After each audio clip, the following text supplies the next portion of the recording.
Olá, sejam bem-vindos ao programa Considerações. Nesta edição vamos falar sobre empreendedorismo, grandes e pequenos negócios. Quais são hoje os maiores desafios dos empreendedores aqui em Mato Grosso do Sul? Aqui conosco para esclarecer todas essas dúvidas está aqui o diretor do Sebrae, Tito Estanqueiro. Seja bem-vindo. Agradecemos a vossa abertura, da gente falar um pouquinho do que se faz em prol do empreendedorismo e do desenvolvimento em Mato Grosso do Sul. Antes da gente seguir com esse bate-papo, a gente vai chamar um VT que a TV Alemes preparou para o nosso público. Vamos lá? A transformação de ideias em pequenos negócios, de pequenos empreendimentos que engatinham para empresas que, mesmo pequenas, sejam sólidas e autossustentáveis. Integrando o chamado Sistema de Apoio Profissional, o Sebrae, Serviço Brasileiro de Apoio às Micro e Pequenas Empresas, foi criado em 1972 para apoiar o desenvolvimento de pequenas empresas. Inicialmente vinculado ao governo federal, no início dos anos 90, o Sebrae se tornou um serviço social autônomo, uma sociedade civil sem fins lucrativos e atuando para promover a inovação e, com isso, a competitividade e o desenvolvimento de negócios. Nos últimos anos, apesar dos reflexos da crise da pandemia da Covid-19, os pequenos negócios sustentaram a geração de empregos em Mato Grosso do Sul. Entre demissões e contratações, em março de 2021, as micro e pequenas empresas foram responsáveis pela geração de 69,2% dos empregos formais no estado, o que corresponde a 3.568 vagas. O resultado é superior aos postos de trabalho criados pelas empresas de médio e grande porte, que registraram 1.613 oportunidades. Os dados são de levantamento do próprio Sebrae, com base no Cadastro Geral de Empregados e Desempregados do Ministério da Economia.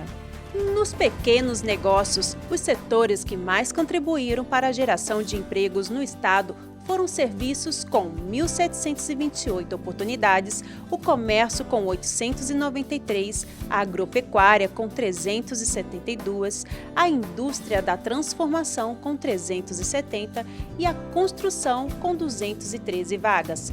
Já no acumulado do ano, das 15.850 oportunidades geradas no primeiro trimestre de 2021, 13.366 foram criados pelos pequenos negócios, enquanto as médias em grandes empresas criaram 2.409 desse total.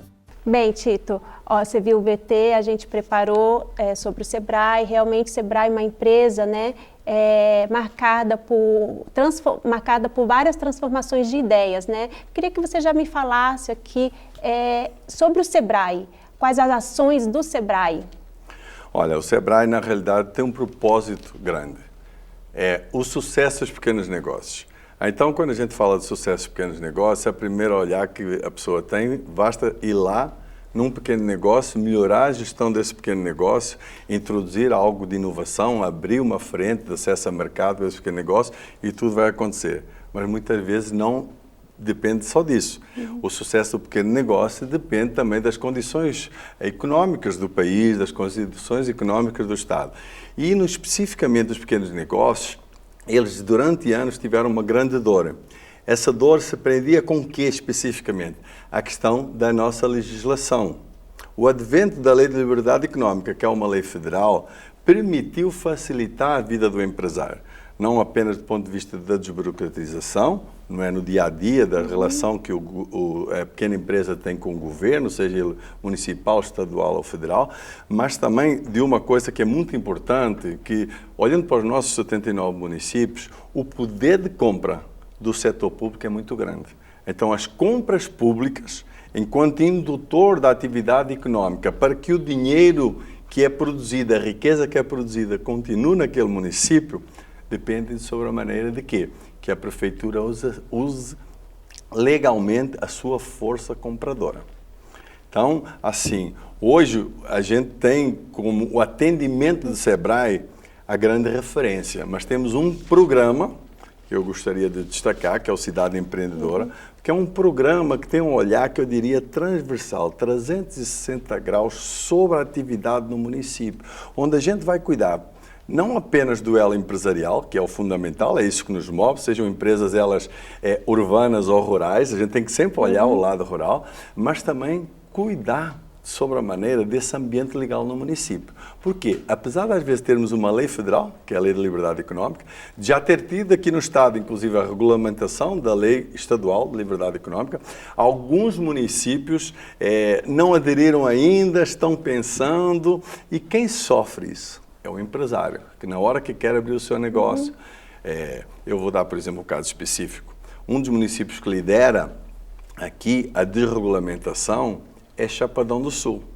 Apesar de ser poucas atividades que a Lei de Liberdade começou a abrir essa possibilidade de facilitar a vida do empresário, lá em Chapadão, o prefeito, João Carlos Corujo, ele assumiu para a prefeitura a responsabilidade de ter mais de 600 atividades com a facilitação do ponto de vista da abertura, da implantação da empresa e tudo. Isso é fundamental. Porque o empresário aí foca em quê? No seu negócio, na gestão do seu negócio. Ele que já tem um negócio e que no dia a dia, com certeza, às vezes ele é a pessoa que fala com o contador, a pessoa que vai no banco, a pessoa que vai ter que fazer as compras e às vezes na falta de uma pessoa que faz o atendimento, ele vai fazer o atendimento na sua loja, na sua prestação de serviço. Então, quer dizer, isso é muito importante. E isso é um trabalho que vai sendo construído a diversas mãos. Não é apenas o SEBRAE que tem propiciado esse desenvolvimento no nosso Mato Grosso do Sul. A gente cabe destacar que o SEBRAE trabalha muito em parceria. E aí destacar Governo do Estado, Prefeitura e o nosso próprio a TV Assembleia Legislativa, que não deixa, através do seu legislativo, quando teve a discussão da Lei de Liberdade Económica, dar a sua cota parte nesse papel. Então é um trabalho feito com diversas mãos. E a questão dessa Lei da Liberdade Econômica, ela facilitou, de uma certa forma, trazer essa desburocratização que você falou, né? E trazer também empresas que vêm de fora, que querem abrir em Mato Grosso do Sul. Facilitou isso? Olha, eu olho em dois momentos isso. Primeiro, para as empresas que já estavam aqui ou que estão se abrindo, através não só da Lei de Liberdade Económica, mas das outras componentes, como a integração da rede SIM, facilitou e muito, ok? Eu acho que quando a gente fala de uma empresa que vem de fora, isso também facilita, não deixa de realmente melhorar o ambiente de negócio local, mas as empresas que vêm de fora normalmente são de um patamar, de um porte médio ou grande. Então já é uma negociação com outros, eu diria, com outros elementos mais essenciais, como a desoneração fiscal ou a redução de parte dos tributos pela parte do Estado, não é? Às vezes o acesso a uma área industrial que o município tem, a simplificação da licença ambiental. Alguns já devem ter escutado que muitas vezes o que é que acontecia? A gente tinha uma grande empresa vindo com um projeto, aí ela tinha que fazer o seu RIMA, né? Para ter o licenciamento ambiental. E aí o que acontecia?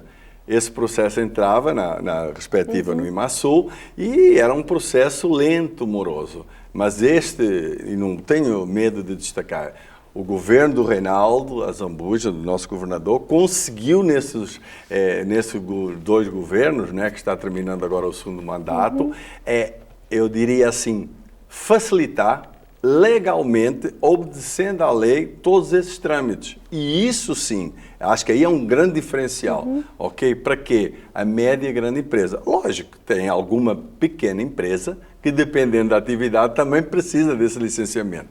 Então, assim, eu vejo como a Lei de Liberdade Económica vindo facilitar o ambiente, eu diria, um marco regulatório, para que todos que querem empreender ou que já estão empreendendo e que muitas vezes querem ampliar o seu negócio, possam fazer isso com muito mais agilidade. E isso tem um resultado muito factível, que é a maior geração de emprego e distribuição de renda no nosso município e no nosso estado. Você falou em geração de emprego. As empresas de pequeno negócio, pode-se dizer que elas hoje geram mais empregos do que essas empresas de médio e grande porte? Os dados que a gente tem exatamente mostram isso. A grande empresa é importante. E eu até diria que muitas vezes é estratégica. A gente também tem um programa que a gente trabalha, que é o encadeamento produtivo. Mas o pequeno negócio, ele emprega muitas vezes muito mais do que uma grande empresa. Há uma análise que eu vou deixar aqui para os nossos telespectadores, que eles vão perceber muito bem. Pense em uma rua importante do nosso comércio aqui, por exemplo, em Campo Grande ou em Dourados, a rua principal. Quantos pequenos negócios tem nessa rua? Quantos empregos estão gerando nessa rua? Então, assim, a gente sabe perfeitamente que quando muitas vezes uma grande empresa vem, ela é importante porque ela vai produzir algo que não é produzido hoje no Estado. Às vezes, com esse processo, ela vai agregando valor à matéria-prima que nós temos aqui. Nós temos proteína animal, proteína vegetal, que quanto mais agrega valor, melhor é, porque isso gera também emprego. Mas ela também pode induzir o desenvolvimento local na medida que ela compra da empresa que já está no município. Ao comprar da empresa que está no município, é aí que a gente entra com esse nosso programa, que é o encadeamento produtivo. Que a gente vê, a grande empresa está se implantando. Vamos dar um exemplo, para ser mais precisos. Projeto Cerrado, que nós vamos ter, não é? Lá em Ribas do Rio Pardo, uma grande empresa, um grande investimento. A gente fez todo um levantamento prévio, a pedido, ok, dentro de um programa que é o PROPEC Dinamiza, do Governo do Estado, junto à empresa Eldorado, para ver a montante e a jusante da cadeia produtiva, quais os negócios que ela pode demandar, seja do município mesmo de Ribas ou desse corredor que a gente tem hoje de Três Lagoas a Campo Grande, ok? Então a gente mapeou já mais de 700 empresas com potencial de fornecimento para esse grande investimento, e agora a gente trabalha junto com os parceiros, por isso que eu fiz questão de destacar, não é sempre o Sebrae sozinho, o Sebrae com o IEL, o Sebrae com o Senai, o Sebrae com o Senac, sempre parcerias. Com qualquer um, vai capacitar esses negócios para que eles possam estar atendendo a um padrão de qualidade e entrega que permita atender uma grande empresa como o Grupo Eldorado. Muitas vezes é muito simples. Até tem aquela pequena metalúrgica lá em Ribas do Rio Pardo. Só que quando ela tem que participar de um processo de compra do mestre, ela não sabe fazer um orçamento, não sabe apresentar uma proposta para que a empresa que está demandando possa dizer assim, não, vamos fazer com essa. Então a gente faz um trabalho de base ali no território para elevar a maturidade empresarial, preparar esses empresários, e isso é lógico que vai gerar quê? Mais emprego e dinamizar a renda no município. Então é assim, o Sebrae trabalha em muitas facetas, né? Mas assim, o propósito grande é fortalecer a competitividade dos pequenos negócios. Porque a gente sabe que se você fizer hoje uma pesquisa, devemos ter mais de 270 mil pequenos negócios aqui no Estado, né? E isso significa mais de 98% dos negócios em Mato Grosso do Sul. Mas, então, hoje Mato Grosso do Sul, ele está em que ranking nacional em questão de pequenos negócios? Olha, assim, a gente tem um ranking que é muito, tem muito ao Sebrae, mas que tem muito a ver com a nossa capacidade de execução e de levar com a informação, conteúdo, conhecimento, a consultoria para os pequenos negócios. Ano passado a gente atendeu 66 mil pequenos negócios aqui. Eu diria que em termos de ranking, nós não somos um estado grande, como por exemplo Rio, São Paulo, Minas, que são estados que têm um volume de empresas muito maior. Mas a gente se orgulha enquanto colaborador do Sebrae de Mato Grosso do Sul, junto com o time e os consultores e as empresas parceiras, de fazer uma diferença hoje. A gente atende o maior percentual do Brasil de micro e pequenos negócios. Olha ok? só. 30, se não me falhar a memória, 37%. Bastante. Ok? Mas que seja 30 já é significativo, porque assim, quando a gente olha o pequeno negócio, muitas vezes quando vai numa rua é um atrás do outro. Mas o que é que aconteceu com a dinamização eu acho que por um lado a dinamização da economia, por outra a pandemia do qual a gente está saindo nos últimos 2 anos. Houve um fortalecimento do negócio no bairro. Sim. O Compra do Pequeno, que foi um programa que ano passado a gente teve e vai continuar a ter, ele fortaleceu, até porque a gente tinha alguma restrição de mobilidade. Então a gente não podia ir, como muitas vezes faz, mora lá nas Moreninhas e vem no centro comprar, não é? Porque tinha que usar máscara, estava aquela questão, teve o lockdown inicial, depois foi facilitado. Aí muitas das pessoas começaram a perceber que nos nossos bairros, não apenas em Campo Grande, vamos falar de Dourados, dos grandes municípios, Três Lagoas, enfim, começaram a ter um fortalecimento. Tanto assim que a gente teve uma derivação, um ano de mudança. A gente deixou de estar só, por exemplo, aqui em Campo Grande, no prédio principal, que fica na Mato Grosso, mas a gente foi para Nova Lima e para a Rua da Divisão, ali no Aerorancho, na divisa com o Tiradentes. Então, assim, por quê? O cliente quer a coisa mais perto. Um dos conceitos que está subjacente a isso, e hoje quando você planeja uma cidade moderna, é que dentro do possível, porque a gente sabe que não é possível, não é, a não ser que seja uma cidade raiz, como tem lá em Dubai, os serviços ou os produtos devem estar num raio de até 15 minutos a pé ou de bicicleta. As cidades que estão desenvolvendo conceito, que estão mexendo numa das coisas que talvez seja uma grande dor das cidades, é a mobilidade. Então você deveria, pensando no futuro, trazendo o futuro para o presente, não é? Pensar, porque se eu tenho um negócio no centro, por que é que eu não vou me reposicionar num bairro? Por que é que eu não vou crescer e ampliar a minha rede de atuação? Porque cada vez mais, pela natureza e pela essência humana, eu acho que a gente tem hoje muitos, eu diria assim, coisas para nos distrair, não é? E a gente trabalha. E obviamente que o tempo fica mais reduzido para aquelas coisas que talvez há 10, 20 anos atrás era mais fácil. Pegar uma condução, enfrentar ali meia hora ou até mais de ônibus para chegar lá, para comprar, para depois voltar. Agora não. Todo o cliente, de uma certa maneira, e isso tem muito a ver com o conceito que é a experiência do cliente, ele quer uma questão de comodidade, ok? Quer ficar uma coisa mais cômoda. Então, por exemplo, eu não moro no centro, eu considero que moro um pouquinho afastado do centro e eu mapeio isso. Ó. Eu tenho a padaria aqui, que eu faço 5 minutos a pé eu vou, tenho o supermercado ali que eu faço 3, eu tenho o açougue. Então, isso. E a tendência hoje, quando a gente está discutindo, e se você tiverem a ocasião de ver algum vídeo, alguma coisa sobre a Expo Dubai, que foi tratado muito isso, vai perceber o quê? As cidades têm que pensar nisso, porque isso vai ao encontro do quê? De uma dor do cidadão, de quem realmente, vamos dizer, nós enquanto consumidores e enquanto contribuintes, é quem banca esse jogo todo. Nós que eu estou falando do cidadão comum. Bom, neste ano, o Sebrae completa 50 anos, né? Como que o senhor vê o papel da instituição? Olha, o Sebrae, assim, quando a gente para analisar 50 anos, o Sebrae começou com um C lá atrás, era SIAG, né?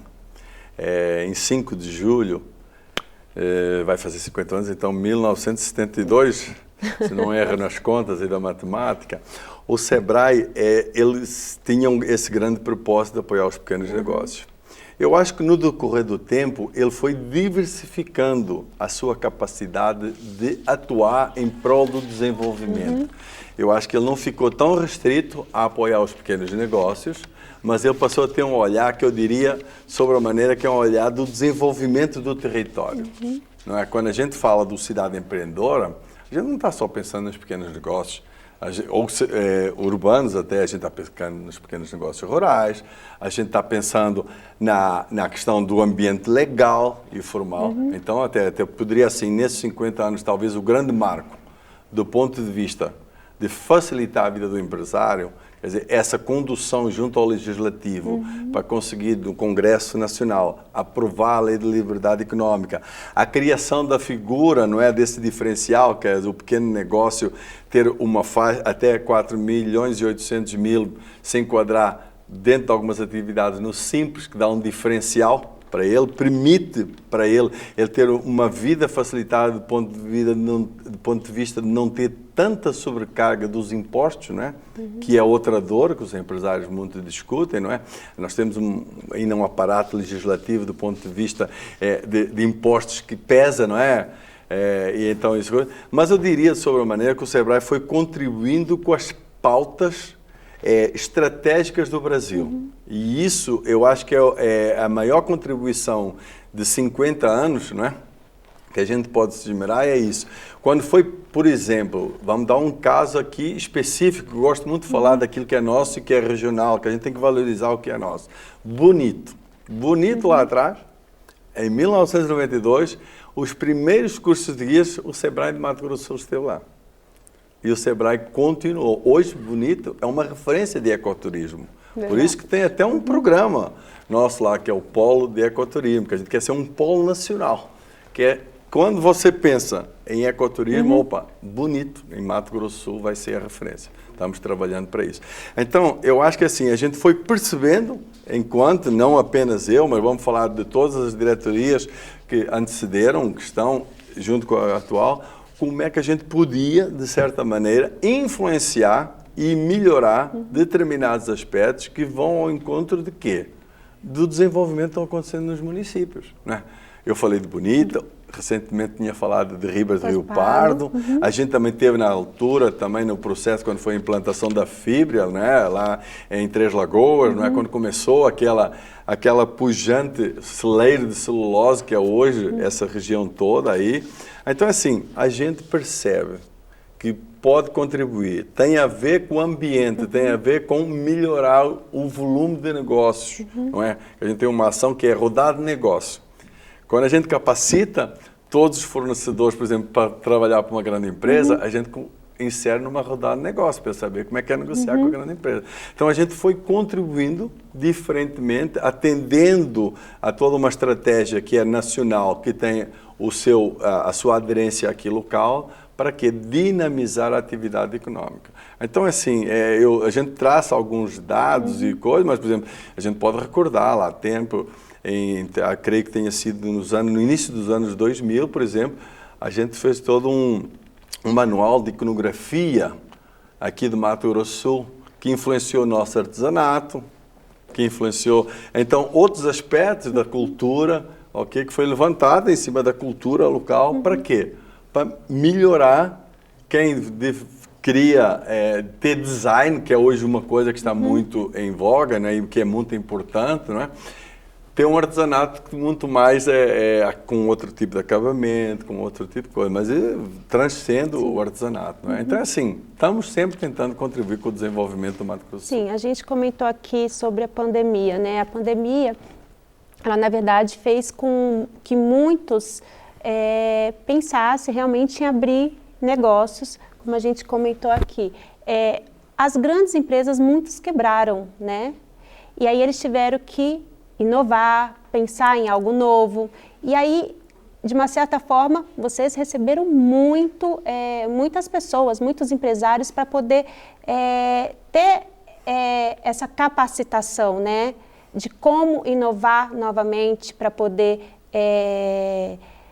conseguir desenvolver aquele projeto de empresário. De sobremaneira, eu vejo a pandemia algo que impactou severamente, não apenas os pequenos negócios, mas de uma maneira geral toda a economia, sobretudo no ano de 2020, não é? O ano de 2021 acho que já foi um ano melhor, e agora, se Deus quiser, em 2022. Do ponto de vista do pequeno negócio, quem já estava, e aí as pessoas às vezes dizem, mas você está sendo muito dura. Não, eu acho que quem já estava com dificuldades, a pandemia só veio acelerar o quê? O fim ou a necessidade dele reposicionar o negócio. Só que muitas vezes para fazer isso, você tem que ter um controle muito grande sobre a gestão do seu negócio, para saber qual é a capacidade para você investir para reposicionar o seu negócio. Então houve muita gente realmente, lamentamos imenso, que fechou. Que mesmo que o Sebrae chegasse lá, a coisa, até porque foi um momento muito difícil. Por outro lado, eu acho que o varejo, de uma maneira geral, a indústria tem já todo também um desenvolvimento, enfim, mas o varejo, que é o nosso, digamos, maior cliente, ele já vinha tendo a necessidade de se reposicionar, entendeu? A pandemia só acentuou isso. Então, quem já vinha estudando, quem já vinha participando, pensando e escutando sobre as tendências do varejo no mundo, não é? Do comércio online, não é?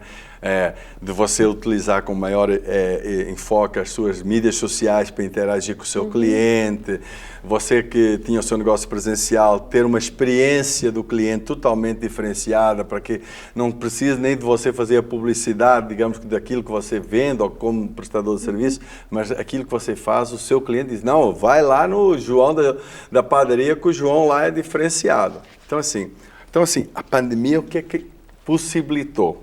A gente realmente ter mais facilidade de interagir com esses empresários. Por quê? Isso passa muito por uma questão que a gente chama de mindset. Vamos falar noutro linguajar talvez mais fácil. É abrir a cabeça do empresário no sentido de ele ver outras oportunidades que muitas vezes estão subjacentes ali ao negócio, mas ele está sempre habituado a fazer aquilo há uns 10, 15, 20 anos. Ele foi modernizando o negócio, mas ele, sabe, quando falam num negócio de metaverso, quando falam alguma das questões do comércio eletrónico, ele meio que se assusta, que e agora como eu vou fazer? O empresário é o grande líder do seu negócio. É ele que engaja o time. É ele que tem que cuidar do custo, porque o custo de uma organização, seja ela pequena, média ou grande, é tipo unha, cresce todo dia. Então, o que é que isso leva? O empresário tem que ter capacidade de liderança e que tem que ter uma liderança que eu diria inspiradora. Então, assim, o que é que a gente percebeu quando veio aquilo entre aspas, problema de saúde pública, né, que foi a Covid. A gente percebeu que tinha ali uma grande oportunidade, então, de estar a ajudar os empresários, de estar preparando os empresários para o diferente. E muitos se engajaram. A gente tem uma retórica que fala assim, muitos ficaram chorando, mas houve muitos empresários que compraram lenços para ir vender os lenços para quem estava chorando. Então, isso possibilitou, e nós, enquanto instituição, o Sebrae, enquanto organização, também se reposicionou, de forma a estar mais próximo do cliente, a levar através dos nossos agentes de orientação empresarial, para quê? Para ajudar, para melhorar aquela situação que o empresário... A gente recebeu e vivenciou muitas histórias de empresários realmente passando muitas dificuldades, porque aí tínhamos duas questões. A questão do mercado, que encolheu rapidamente, não é? Quem não se reposicionou até perdeu o mercado que tinha, não é? E uma questão de acesso a crédito, que até saiu o Pronamp, até aparecerem aquelas linhas que ajudaram o empresário a suavizar aí esse momento, tiveram alguma dificuldade. A gente comentou aqui sobre o programa Cidade Empreendedora, né? Que me parece é em 22 municípios que o Sebrae leva esse programa, né? Exatamente. Esse é um programa, não é um projeto. Esse é um programa, é o maior programa que nós temos aqui em Mato Grosso do Sul, ok, do ponto de vista de recursos envolvidos. É um programa que hoje tem sido referência a nível do sistema Sebrae e onde a gente tem colhido algumas dos diferenciais desse trabalho, onde a gente mostra que não cuidamos apenas do pequeno negócio. Fortalecemos a agricultura familiar, abrimos canais para que essa agricultura seja, portanto, vendida, seja através dos programas oficiais, Programa Nacional de Alimentação Escolar, o Programa de Aquisição de Alimentos, dinamizando para que também a gente induza os próprios restaurantes e, enfim, os supermercados do município para que isso seja vendido lá. E isso possibilitou experiências muito gratificantes. O Brilhantinho, ou o Recicla Verde, que a gente tem hoje no município de Rio Brilhante. O que é o Brilhantinho? É uma moeda, ok? Uma moeda que é uma moeda fictícia, não é? Não é uma moeda de dinheiro, mas é uma moeda que, através do lastreamento, da monetização, seria o nome, do Sicredi, que é parceiro, com a Prefeitura Municipal de Rio Brilhante, a gente conseguiu trabalhar em diversos elos. Trabalhar, por exemplo, na questão da educação ambiental, de reciclagem dos resíduos sólidos, ok? Com as crianças do 5º e 6º ano das escolas, e agora ontem mesmo o município foi reconhecido pelo Instituto de Lixo Zero, que faz todo um levantamento de boas práticas, e a partir daí os próprios alunos da escola mostravam para o pai a importância de fazer a separação desse lixo de resíduos sólidos, levavam para a escola as latinhas, as garrafas PET, trocavam por esse brilhantinho. Com esse brilhantinho eles iam na feira, a feira onde os produtores da agricultura familiar estavam vendendo, e obviamente os produtores da agricultura familiar também têm ganhos com isso. Não apenas porque estão vendendo parte da produção, mas eles também tiveram uma porta aberta junto ao Sicredi, que faz parte desse processo como um todo. Então o Sicredi recebe o brilhantinho e dá dinheiro para esses produtores para eles continuarem a produzir. Então, assim, são pequenos aspectos que muitas vezes são relevantes. Mas eu acho que eu tenho do Cidade Empreendedora, se me permite falar, é o Dia da Oportunidade. A gente, dentro do Cidade Empreendedora, no programa, a gente tem ali uma questão que talvez seja essencial para os nossos municípios, que é dar um norte para a gestão do ponto de vista do desenvolvimento econômico. Então, a partir de uma escuta qualificada, junto das lideranças, não só políticas, mas empresariais do município, a gente faz um plano de desenvolvimento econômico e é lançado no município. Ao longo de 15 meses, há entregáveis para esse município, ok? Depois, na sequência, a gente tem o Dia da Oportunidade, onde a gente consegue trazer para um espaço, dependendo dos municípios, do tamanho, não é? A gente pode ser 1, 2 ou até 3 dias nos municípios maiores, não é? Um município, por exemplo, como Dourados, cabe um evento dessa magnitude, para que a gente consiga mostrar para a sociedade, primeiro assim, produção local de alimentos. Ok, a gente expõe lá, pode ser desde artesanato, pode ser a parte de produção de alimentos de hortifruti, pode ser, enfim, algumas coisas. A gente, paralelamente a isso, faz qualificação do ponto de vista, por exemplo, a gente tem levado as carretas, a gente contratou o Senai, que leva as carretas que vão nos municípios, para quê? Seja com curso de mecânica veicular, padaria, transformação digital, enfim, são alguns dos cursos que, para quê? Há uma grande dor hoje na nossa sociedade empresarial. Profissionais capacitados para serem inseridos no mercado de trabalho nas nossas empresas. Nós temos gente aí desempregada, nós temos empresas precisando de profissionais qualificados, mas nós temos ainda digamos que um gap aí, que é capacitar esses cidadãos, a gente tem que destacar isso, são cidadãos que estão, portanto, com um nível de qualificação baixa, que têm dificuldade de ser inseridos dentro das vagas que tem hoje no Estado. Então, assim, esse é um grande desafio, é um desafio que tem que ser construído a diversas mãos, eu diria que não é uma pauta do SEBRAE, porque assim nós qualificamos, levamos cursos, treinamentos e tudo, mas mais o quê? O gestor do negócio, o dono do negócio, esse é o nosso foco, ok?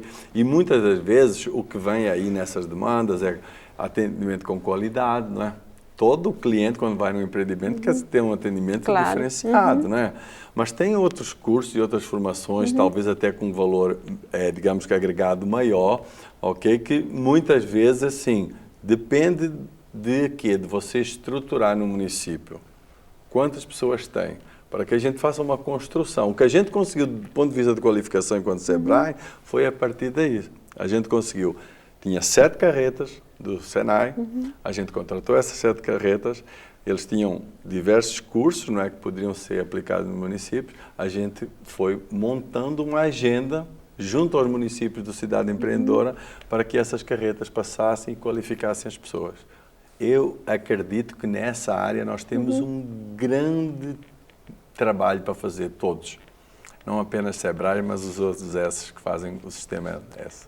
Bacana. Gente, o programa Considerações está encerrando, mas antes, Tito, eu queria que você deixasse aí para o nosso público as suas considerações. Bem, é assim, eu vou dizer assim, se você está empreendendo, a gente tem um conjunto hoje de informações que podem ser relevantes para o seu negócio. Se você é candidato a empreendedor, antes de tomar a decisão daquilo que vai fazer e quanto vai investir, também deve buscar o SEBRAE, porque através dos nossos atendimento, através dos nossos consultores, a gente poderá, de certa maneira, minimizar o seu risco de insucesso no negócio. E, de uma maneira geral, assim, o SEBRAE é parceiro dos sul-mato-grossenses para o desenvolvimento, para a geração de emprego e renda.